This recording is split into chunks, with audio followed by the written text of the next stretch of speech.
Mr. Allard's Neighborhood. This is the place where you're entitled to Brad's opinion. And now for your host, Brad Allard. Well, a lot of dust in the air, as you might can tell. So, Taylor, where are you at right now? I'm at a coffee shop in Fort Worth. Where are you at? See, I'm here at the house. See, this is the dedication you get with Local Legends here. He shows up. Yep, always making it happen. Making it happen. Today, we're going to talk about the Supreme Court. I hope those that are tuned in at this special time and day jump in and ask a few questions if they want. I'm going to let Taylor pick the topics. I sent him a list of topics. There's 6 broad categories. Oh, goodness. Yeah, you need to get involved. You know, it's like it's free schooling. That's what I think of it as. Free, Yep. free education. Yeah. Anyway, this was quite the week in the Supreme Court. Very controversial. Mr. Biden called it not a normal court, and that's true. It is not a normal court, and I'm not that unhappy about it, because had it been a normal court, it would have done basically would just taken the precedents and just accepted them as is, and we'd have gone about our business. And that doesn't make good law all the time. I'm not just, I don't want to sound like I'm bragging or not. I do know something about this topic. I teach a course in constitutional law at Dallas Baptist, and I got a course coming up in the fall. I'm going to have to readjust some of my material and PowerPoints and blah, blah, blah. But the point is that I do know a little bit about this. And the thing about the Supreme Court rulings is that there's a lot of criticism about them because of the fact they did not follow previous precedents, like they did not follow the precedent last summer when they overturned Roe versus Wade. And the thing we have to understand is that precedents or previously decided cases that set patterns and guidelines are great in most cases and should be followed in most cases, but they're not law, and nor are they to be written in stone with the hand of God and given over to Charlton Heston or whomever.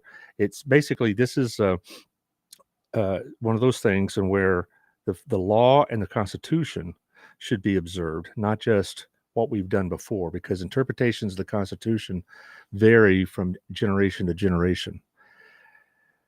But before we jump on board with that, let's talk about the sponsors to make this possible. I know it's really, really hot outside, so if you're going to go work out, go work at CrossFit Burleson. And with CrossFit Burleson, 317 Southwest Wilshire, they have the proper facilities, the proper environment, conditions, and whatever. You can get a real serious workout and not risk heat stroke like we are today. But also they have good programs, good classes. Lexi and Bailey have done a really good job since they've taken over ownership. So give them a look on their website, and also at their location. Also, Shandy, I've mentioned before yesterday that Shandy helped us close my daughter's sale on Wednesday, and that really made a big difference because it was handled quickly and it was handled professionally, and we're already pretty much past it. You know, there's a couple of strings still to be taken care of. You know, if people need to still need to mail their stuff, but it's closed. My daughter's out of the house. It's a great thing. Shandy Stockstill can help you do the same. Also, our place, very busy this weekend. A lot of people ordering desserts for vacation and for 4th of July parties, things like that. If you're looking to do that, Otter would ask you to do it as soon as possible. If you want to order a pie or some cookies or whatever else, because if you just call up the day of, you're not going to be able to get much, because so many people in Burleson go to our place for this kind of stuff, for their parties and 4th of July celebrations. And so check it out, our place on Allsbury and the highway. Also, Wild Scar. I was just there today, this morning. I was doing a little customer service, so to speak, a little sponsor care. And the partner in this, Nathan, Chris's partner, took me back and showed me the VIP room, and it's very nice. It's a great place. And it was a nice, quiet atmosphere. It was a good place to do work. I saw several people there. It was about 11:30 when I was there, and I saw several people there working on their computers and having a drink or a smoke. And it's a good place to do some business. So check out Wild Cigar at the I forgot, Chris. You also sent me something here. It's over at the Standard, by the way. I forgot he had sent me a promotional piece here that they're going to have at the 4th of July party. They're going to be right there on Tiffany and Nico's party at the Pavilion, and they'll be selling water and beer and sodas at the Pavilion. And also they're going to be featuring Fort Worth's own McAuliffe cigars. So if you're looking for a local brand to try, they're going to have it out there at the party at the Pavilion on the 4th. And speaking of the 4th, I saw Tiffany this morning putting out the signs for the big party. Check it out at locallifetx.com. There's a QR code, and you could use that to get information, buy tickets, etc. It's on the 4th. You'll be able to see the 4th of July fireworks from there really easily. They got food, they got vendors, they have a kid zone, so the whole thing is going to be great. Also, thank you to Southern Jim. They're still there right now, still on the 3rd floor, but little by little they're moving downstairs. She thinks, Gayla, thinks they'll be in there in about 10 days once the cabinets are fit and they have a final run through. So it's coming. It's been a long time coming, she'll tell you. But they're still open and they still do a lot of retail. They do a lot of repair. They do a lot of design. So go check out Southern Jim. Also, Old Pro Roofing, John Williams, 817-734-2756. A very nice young man, very honest young man. He'll tell you if you need repairs or not. If you don't have repairs needed, he'll tell you. So give him a call, 817-734-2756, and he'll come check your roof out. Also, it will be endorsed. This idea of checking a roof out will definitely be endorsed by Melissa Harmon at Texas Farm Bureau, 682-804-0534. That's 682-804-0534. It's well worth your time to have her look over your insurance. She could probably save you a little bit of money. She could probably up your coverage. Probably she could do both. So you might want to definitely check this out. Also, thank you to Lisa and Morris Smith over at Stop Restoration. If you have some sort of damage from the last hailstorm, or there's a kitchen fire, or there's leakage in your hot water tank or something like that, don't just ignore it. Call them. They'll tell you what needs to happen. They're licensed mold specialists, and you just don't get that every day. Not everybody can just claim to be a mold specialist and then come check you out and say, yeah, you got mold. No, you need somebody like Morris and Lisa who know what they're doing. So there you go. Thank you for all y'all for what y'all done. It's been a good month, and I appreciate all your sponsorships. And I'm very proud of the type of sponsors I have. They're good people. They're citizen people. They're community people. So I sent you a list, Taylor. Do you have anything in particular that you want to? How about you tell me about freedom of religion? I knew you were going to talk about that. I just figured I would promise. I thought, no doubt he will. Now, if you see me or hear me shuffling papers, just deal with it, because since I'm not really going in a straight up format, I'm letting Taylor kind of help direct the show a little bit. I thought I'd just get the papers ready as best I can. But there were 2 Supreme Court rulings this week that dealt with freedom of religion. One dealt with, can a company or an employer force people to work on days that violate one's religious conscience or principles? And another one had to do with, can the state or any state demand that a person who opposes the same-sex marriages be forced to design a website for them? Okay, and that one is decided today. The one about the Sabbath was decided about a week ago. Okay, I'm getting the papers here. Okay, first of all, let's take the one about the employers. That was a 9-0 case, which kind of surprised me a little bit. What has happened here is that there was a part-time mailman who the post office was going to make him work on Sundays delivering Amazon packages. He said that violated his religious principles about keeping the Sabbath holy. Now, not a lot of people do that, frankly, but that's certainly his right to do so. But the courts have ruled in the past that as long as it did not present an undue burden upon the employer, then they could allow it to happen. But if it did cause a burden on the employer, then they could require that person to work on the Sabbath.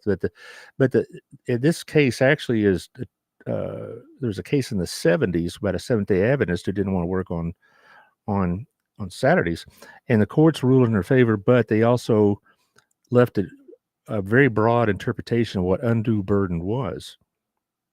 What this court case did is it reaffirmed the idea that for religious purposes, somebody can, claim religious exemptions on certain days if it does not cause a burden, and they greatly expand the definition of what a burden was to the employer, to the point where they would have to show very, very clearly that the absence of this person would directly impact negatively their company. In other words, that is show that if this guy is not here, it's going to cost us a lot of money, if not our business.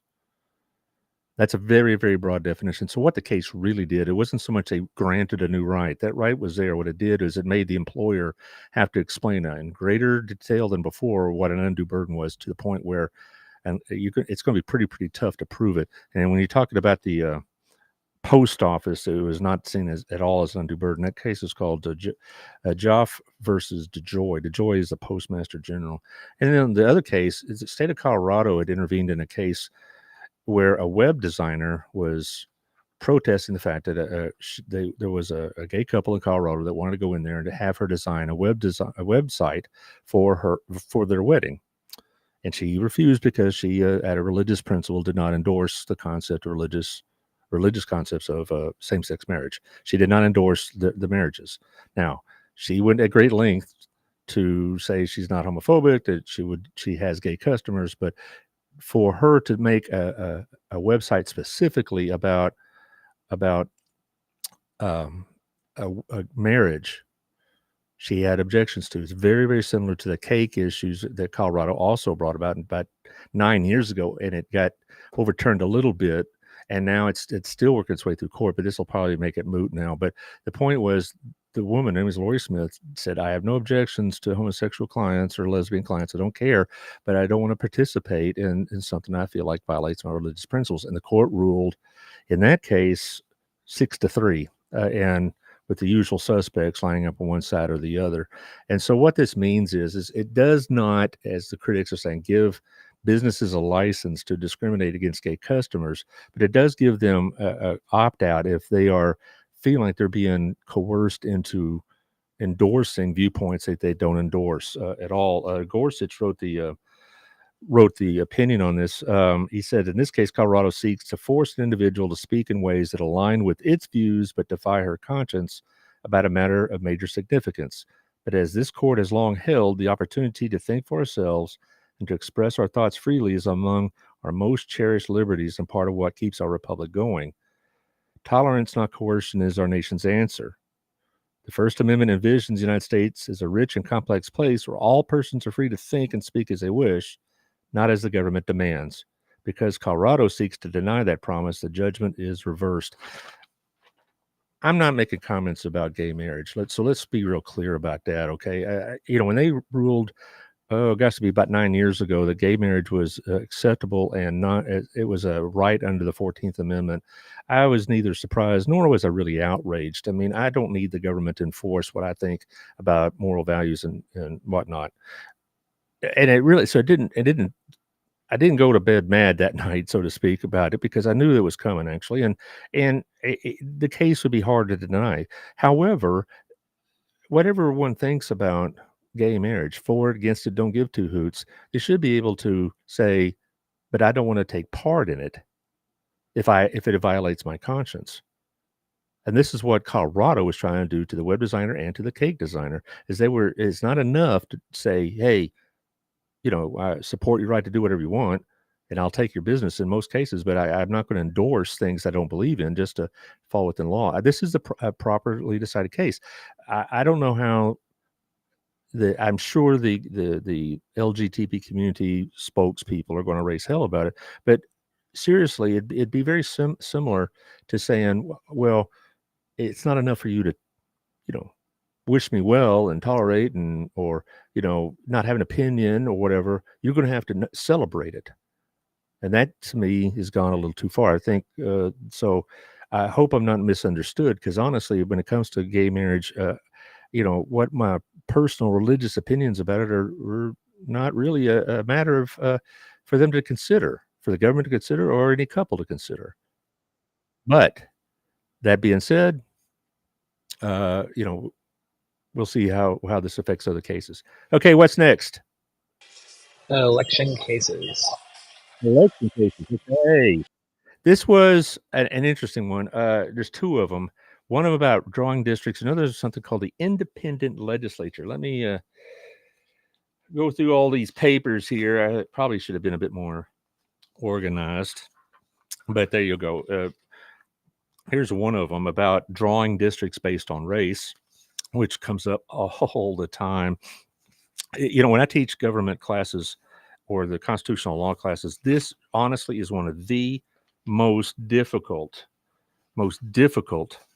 topics, because it's so confusing that students basically at the end of it are like, Mr. Allard, I don't even have any idea what you just said. Because the courts have been all over the map, literally, about these election maps. But let's talk about the first one. This one's called Allen versus Milligan. Basically, what happened here is Alabama was drawing their congressional districts, the legislature. It's a heavily Republican legislature, and they drew it favorably to Republicans, where basically it created one district that would be majority black voters, and the rest would be less than majority with black voters in it, some with very little black votership. Now, here's where it gets difficult. The drawing of congressional districts based on race, designed with a negative intent to depress the vote, is unconstitutional. It's not unconstitutional to draw them to enhance minority voting. And see, this is where it gets really gray, because people say, well, what's the difference? But what had happened was Alabama is about 26% African American, and they had one district, and the plaintiff said they should have had at least two. And the districts were drawn in such a way that they packed, is the term they use, all the black voters into one big district, and therefore diluted their voting power. And the courts ruled 5-4 in their favor.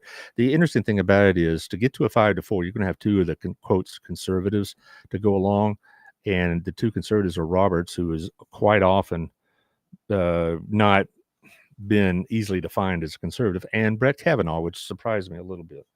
Here's the thing about it, is what made me irritated, not so much about the content of the ruling, but the content with the irritations with John Roberts, because he has gone way out of his way in many of his cases on the last 18 years he's been Chief Justice to really have a low regard for cases based on race. He does not believe in racial based decisions, as you'll see in the affirmative action one later. Yet on this one, he voted with the liberal bloc, and it surprised me. It surprised me even more that Kavanaugh did it. Now, and the reaction was really funny in the media, because they said, they decided the way we wanted to decide. They did the right thing. They actually followed the law. There was all this stuff. But the point is, this is a case. If I were sitting there on the court, I don't know how it would govern, because designing congressional districts to dilute the black vote, what it did, and like it did in Alabama, is a violation of equal protection under the law. However, the courts also have many times upheld the idea of allowing the legislatures to draw the districts. And the courts have finally, in 2019, said, we don't even deal with this anymore. So I'm surprised they even took the case. But they took the case, obviously. But the point is that they have long said that political gerrymandering is allowable. And what the Alabama Republicans were saying is, we didn't pack this district with black voters, we packed it with Democrat voters. So it really got down to a definition of political versus race, and 5-4 they chose the racial definition, and therefore Alabama's going to redraw their districts, and it's going to lead to other states drawing their districts as well. It may end up here in Texas as well, but don't be surprised if it doesn't go very far. Not because of those rascally Republicans, but gerrymandering, everybody sees that as a way of protecting the majority. It also protects the minority districts as well. And I mean, in this case, non-majority. I don't mean black or Hispanic. I mean Democrats in Texas, all right? A lot of Democrat office holders aren't too crazy about redrawing the districts either. So, second one was called independent legislature. This one would have been a dangerous one, I think, if had it passed. The state of North Carolina was asserting that since the Constitution allows the states to determine the method and the place and the time of the elections, that they basically should be able to exclude any and all federal oversight in terms of district drawing or election processes, and most importantly, how electoral voters are assigned. And this was defeated 7-2. This North Carolina case, it's Roy versus Harper. Moore versus Harper. I'm sorry, I got it wrong. Moore versus Harper. This would allow the state of North Carolina or any other state to basically disregard electoral results or state and federal rulings. They would say that, in fact, the state has no jurisdiction over election law, and neither do the federals. And if we want to assign our electoral votes to a particular candidate, we can. That's still a little bit murky. Right now, there are 11 states that have said that they will assign their electoral votes like they'll assign their electoral votes towards the national candidate that has the most popular votes. Now, right now, those 11 states are all blue states, and since the Democrats have been winning the popular vote routinely, that's a small sacrifice. And furthermore, those 11 states said they will not activate this law until enough states have joined to form a majority in the Electoral College. I'm not sure how that works, but that's not what I'm talking about here. Here, they would have said, in this case, we don't care what the results are locally at the state level. We're going to assign our electoral votes the way we want. And so let's say Biden wins Texas, which is hardly likely, but it's, who knows? But it's hardly likely. And then legislature could say, we don't care. Trump or DeSantis or my favorite, Tim Scott, could get all the electoral votes, and there you go. So that was defeated 7-2. This was about, not very long ago, about 3 days ago. So there you go. What else you got? Business regulations. Ah, yes. This one I really do like. This has to do with the waters of the world regulations, the business regulations. I'm going to have to go through these stacks of papers again. Here it is. What had happened here was that an Idaho couple wanted to build a house on their property, but they were prevented by the EPA because part of their property had been designated as a wetland. Now, this wetland was not naturally forming. It formed when you had a lot of rain.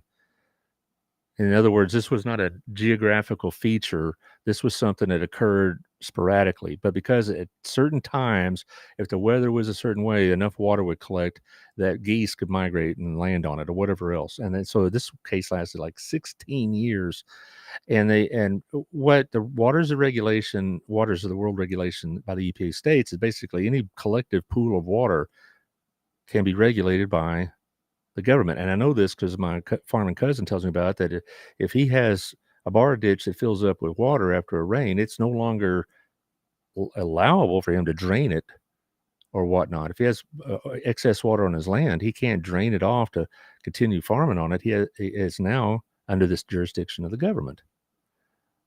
And basically the idea was that all the waters are interconnected from the smallest creek, which goes into a larger creek, which goes into a smaller river, which goes into the Brazos, which goes into the ocean. Therefore, it's under the jurisdiction of the United States. And what this ruling, first of all, it was a 9-0 vote in favor of letting the Idaho couple build their house, but it was a 5-4 ruling that said that the EPA did not have the authority to issue these kind of guidelines of this strict of nature. They did not have the authority based under the congressional authority that was given to the EPA, and therefore they exceeded their authority. This is very similar to what happened last year with West Virginia versus EPA when West Virginia defeated the EPA in a Supreme Court case when the EPA was trying to regulate greenhouse gases to an excessive extent. And the court said, then you've exceeded your authority as designated by Congress. Now, could Congress pass a law that does effectively the same thing as this regulation? Sure, it can. Is it going to? No, it's not. Here's the thing, by the way, just a side note. A lot of these rulings got liberals all worked up. And that's fine. I understand. But they should also save some of their indignation for their own Democrat Party as well, because the Democrat Party in particular has relied upon executive order and government regulations to achieve their objectives. Now, the Republicans, rather, have done that too, but not to the extent that Democrats have done under Obama and Biden, certainly. They basically say, we are just going to bypass Congress on things like immigration and this particular, environmental regulation, or we'll get to loan forgiveness in a little bit. We're just going to bypass all of that because it just is too much trouble, and we won't be successful, and we'll be held responsible for that lack of success. So they'll just bypass it. And this is what's happening with this court is they're saying, no, these executive orders and these government regulations are exceeding the authority given to it by the Congress. What they are doing is what I have been yelling and screaming about for years, is that the Congress needs to step up and do the regulation and the legislation of our country. And we don't have to like it. You could hate it even. But if it's gone through the proper constitutional channels, that's the way politics run. But to basically have Mr. Biden or Mr. Obama, in some cases Mr. Trump, wave their hand in this decree, that's not what we had in mind at all. And I'm very much in favor of this turning down the waters of the world regulation, because it got to the point now where you couldn't spill your water on the ground without having the government saying they have a right to regulate it. So there you go. By the way, there was. Oh well, go ahead, Taylor. I'll say that for another one. Affirmative action. Boy, that's a big one. That came out yesterday. Basically, what y'all are pretty familiar with affirmative action in particularly school admissions. And again, like any race-based kind of discussion, you have to be careful, because people will just say, well, then you must believe in all white schools and all this other crap, and that's not it at all. And again, it's like the drawing of congressional districts. My students at DBU and Hill College, they struggle to get a handle around this. As we know that college admissions have all these factors that they kind of apply. It's almost like a matrix of sorts to their admissions. And if you are a minority candidate, then you get to check that box, and it's considered a plus factor in your favor. And then they score it, and therefore you get whatever ranking you get, and you're accepted or not. There's a case in 2003 that this specifically returned. It's called Gruder versus Bollinger. I teach it in my class. It's a University of Michigan law school case where a woman was denied a place in the law school, even though her scores are better than many of the minority applicants. And the courts ruled that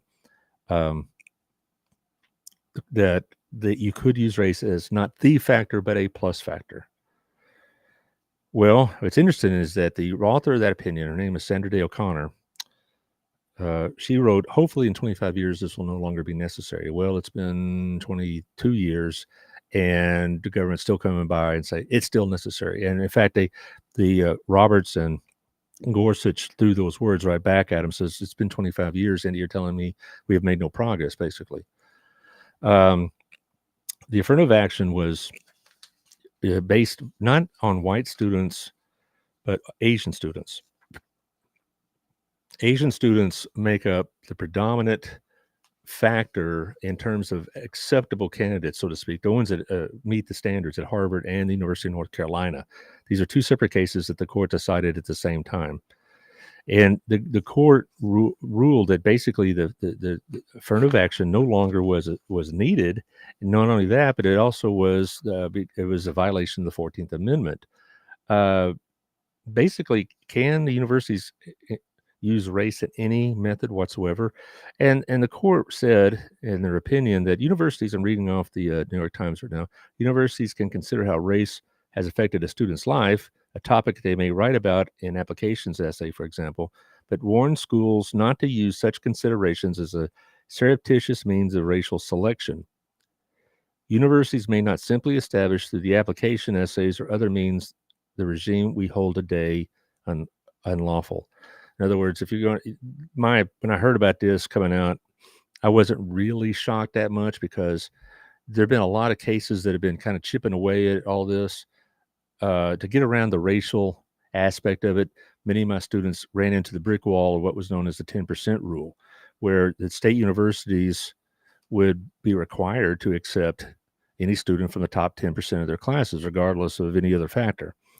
It was a way of getting around the racial factor. So you'd have students from school A, school B, and school C, all the top 10%, all were eligible to go to UT, A&M, Tech, whatever, regardless of the standard of the school, regardless of the quality of their education, regardless of their SATs or any other factors. The problem it had for Burleson was that I had a lot of students that had really great scores they were like in the top 11% or top 12%, and they were told by UT in particular, go to UTA for a year and transfer in. And they just thought that was unbelievable, that they had all these applications that, I got kids that were accepted into some of the top schools of this country that couldn't get in the University of Texas. Not because Texas standards are so high, they just didn't have the room because of the 10%. Now, A&M had a little more room, but that's the reason why A&M and Texas now are the two of the top 6 largest universities in the country, because they kept expanding the freshman class to accommodate not just the 10%, but all the others that are qualified as well. And there was a case, Hopper versus Fishers, is called in 2016 of a young girl that had to go out of state because even though her scores were better than most, she couldn't get into University of Texas. Now, that's one reason why I thought affirmative action had a negative impact here. Now, people who support affirmative action say we need to find a way to make sure schools are diversified, and the courts have said diversity is a legitimate constitutional goal, but it doesn't mean it's achievable by any means necessary. Okay, and so therefore, how this will impact student admissions, I don't have no idea really to say in the future. What I will say, the immediate impact is that the Asian student, which almost routinely at the top end scores well on these tests, are now going to not face the barrier. Well, we can't accept you in the University of California, Berkeley, because we don't have room for you. We have to have people who did not score as well or did not go to the same level of school as you did. Will this affect affirmative action in business? That's been speculated already, but there's no court case on it right now. So even if somebody started a case tomorrow, it still take 3 years or so to get through the system. So let me just summarize affirmative action. Race is no longer a plus factor. They're going to be objectively more evaluated. And also, I read several schools, top schools, are going to no longer accept or even require SAT or ACT scores. I think that's crazy, but that's them. There was a great deal of angst and anger about all this. Joe Biden, had a lot to say about it as he stumbles out the door.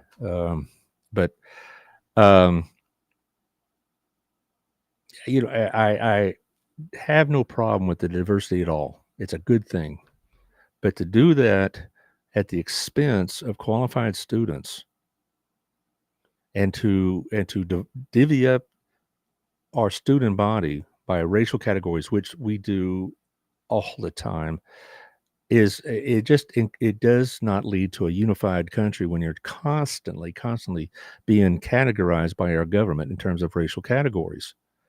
And in very minute ones. Gorsuch, in his opinion, talks about this. He says is that we are creating racial categories that have no basis in genetics or science. It's for government use and government convenience.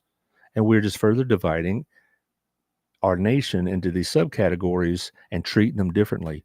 And that's against the Constitution and its whole concept. So I like this ruling.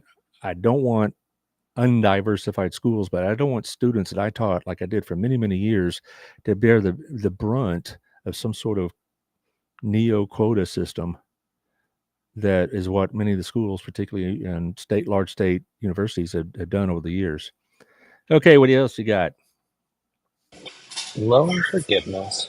Loan forgiveness. Do you have any loans out there, Taylor? Thankfully, I do not.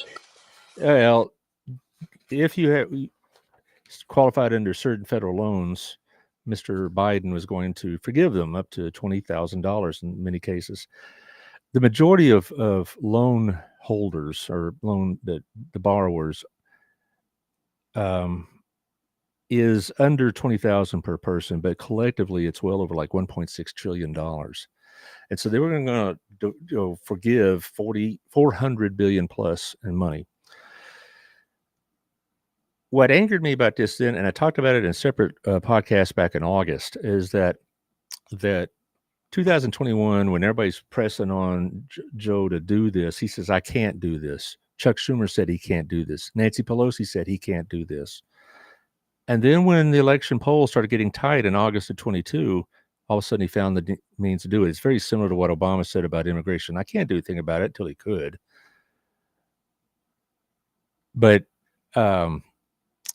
the idea was that based on this law passed in the aftermath of 9/11, this 2001 HEROES Act, which basically what it was saying is that if you were involved in 9/11, either as a victim or if you're going to go serve in the military because of it, they would suspend your loans and kind of help pay them back. Some of your loans would be forgiven. And so they said, well, COVID was an emergency, so we'll use that emergency power and just redefine it. And that's basically what that did. And Biden said, because of electoral political pressures, waved his hand, and almost immediately several states sued, including the one that was heard as the state of Nebraska. The thing that concerned me about this case was that there were people saying Nebraska and others had no standing to make this case. Fortunately, they did. The court ruled correctly today. If you want to have loan forgiveness, I don't think it's a very good idea, but if you want to do it, you can go through the legislature and do it. Can Congress do it? Sure, they can. And there would be no constitutional questions. There'd be political questions, there'd be hair pulling, there'd be carrying on, but there would not be constitutional questions. But for the president just to reinterpret this law is not going to happen. And they had, there's several quotes here that they were talking about. Sorry, they were reconstruing the law totally in a way that was not intended by the original legislation. Basically, they were just distorting it, according to Gorsuch. Come look at here through the routine here. The main writer was John Roberts, and here's the quote he says. The secretary, which is Secretary of Education, Miguel Cardona, the secretary asserts that the HEROES Act grants him the authority to cancel $430 billion of student loan principal. It does not. We hold today that the act allows the secretary to waive or modify existing statutory or regulatory provisions applicable to financial assistance programs under the Education Act, not to rewrite that statute from the ground up. And so, in other words, whatever that HEROES Act provided for those particular group of people in that narrow circumstance, they can modify as they want. But to reinterpret it, just to rewrite this whole thing and said, okay, if you went to college in the last 20 years and have loans, it does not. And it was a 6-3 vote. And here's what got to me about the three dissenters, particularly Sotomayor.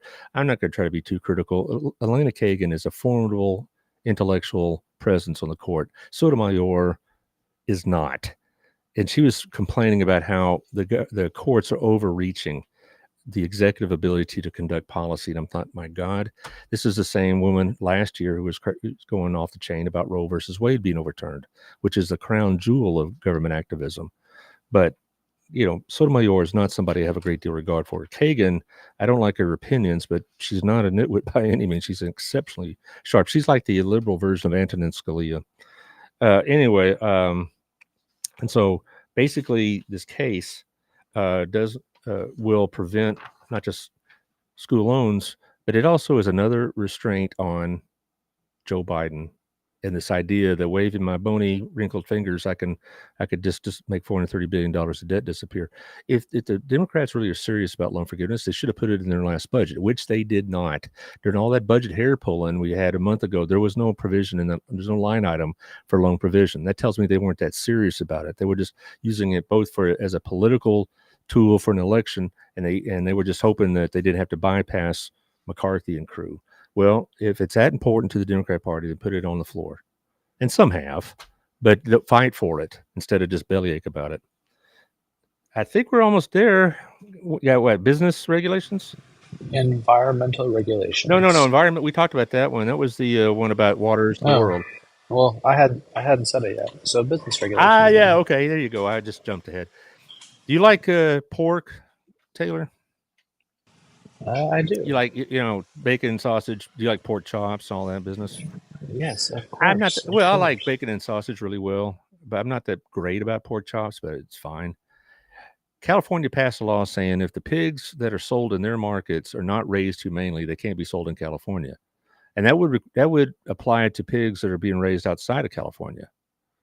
I don't know how big the hog market is in California, but basically they said that pigs grown in Iowa, Kansas, Oklahoma, wherever hogs are raised, if they're not raised humanely, like, free range hogs with ample room to move and all this other stuff, if they didn't like the way that these hogs were treated, they were not humanely enough, they would not be allowed to be sold in California. This surprised me. It was a 7-2 vote in favor of California. And I thought, so basically California could tell Texas, we don't like the way you raise your cattle.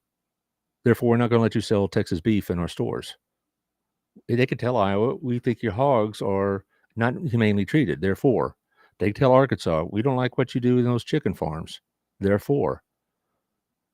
And so I disagree with this because basically you're allowing the states to set up, in effect, economic barriers based on their local preferences. Now, the Constitution makes it very clear you can't have those based on economics, like a tariff or protecting of local markets. But they have allowed, in certain cases, restrictions on produce coming from one state to another if that produce was, say, had salmonella poisoning back at its original base, and the state didn't want to have it in their state, and that kind of stuff. That's not uncommon. But to have it say we're going to dictate to other farmers outside of our state how they're going to raise their livestock to allow it to be sold in the largest market in the country practically, I totally disagreed with that one, because basically you're letting California dictate to the rest of the country how they raise their livestock. Now, I'm not in favor of inhumane treatment of animals. I know farmers. I got farming kinfolk. They don't raise their cattle inhumanely. It's not good. Even they're good people for one thing. That they're not cruel to animals. But even if they didn't give a hoot about their animals, it's not good business. Animals raised under stress don't put on weight, or they don't produce eggs, or they don't grow in as much as you want. Almost all the farmers that raise cattle, as soon as they get past a certain point of, at a very, very young age, once they are able to sustain more or less on their own, they put them out in the pasture. Why? Because they'll put on more weight out there, and it is more humane. But California is going to be able to dictate to the rest of the country how you raise your livestock, unless you if you want to sell here in San Francisco. All right. I think that's about it. I mean, there's a lot of other cases, by the way. You forgot Elon Musk versus Mark Zuckerberg. Yeah, I'll take Musk in that, because Zuckerberg looks like a punk. But there's some other cases. There's several others that we could go on and on about. One of them that probably affects Taylor and I is that platforms protected, like Google in particular, will be protected from comments and material that are put on their platforms that they don't endorse. In other words, if I put something on there of a hateful, racist, threatening nature, I could be sued, but Google can't. And there was a lot of discussion: could Google be sued, or YouTube be sued, or Spotify be sued if that was on their platforms? And they ruled that the platforms are protected, which is a good ruling overall. I mean, we don't want trash on the internet, but if you got in a situation where everything objectionable was something that could be litigated, and what would happen is YouTube, Google, whatever, would allow nothing but cat videos, which I guess some people would like. So there's other things like that, but I think that covers the basic cases. I hope you'd share this with your friends. We are on a different time, and we're going to take Monday and Tuesday off, and so that's why I'm doing this. So most of you'll probably check this eventually on Apple and Spotify. Is yesterday's on yet? I haven't looked. But with I'm in the process of getting up. It's giving me a couple issues in the back end. All right. Well, yesterday we had Jennifer Woods with Harvest House, and they got a lot going on. They're trying to get money for a new truck. The truck they have now broke down, and they need one, because a lot of these stores are more than generous, but they don't have the means to deliver, and so they have a big truck. Harvest House had a box truck to come and pick up the groceries and whatever else, and now they don't, and they have to rent one, and it's very expensive. So let's see if we can get behind that. So check out her show and whatnot. Next Thursday I'll have Gabrina on. We're going to talk about the latest summer doings with the Chamber of Commerce, as always. But y'all have a good 4th of July, and remember what it's about, and be safe, and don't be stupid, and try to stay cool, stay hydrated, all the rest. Taylor, you doing anything for the 4th? Shooting off fireworks. Yeah, well, I'm going to Oklahoma, and probably we'll have some of that going on as well. And, I'm just going up to Oklahoma. I'm going to sit and ponder America's greatness, and that's it. Yeah, okay. What a place to be. Yeah, well, there ain't much else going on, that's for sure. All right, and we'll see y'all next Thursday. Y'all take care of yourself, and thanks for listening.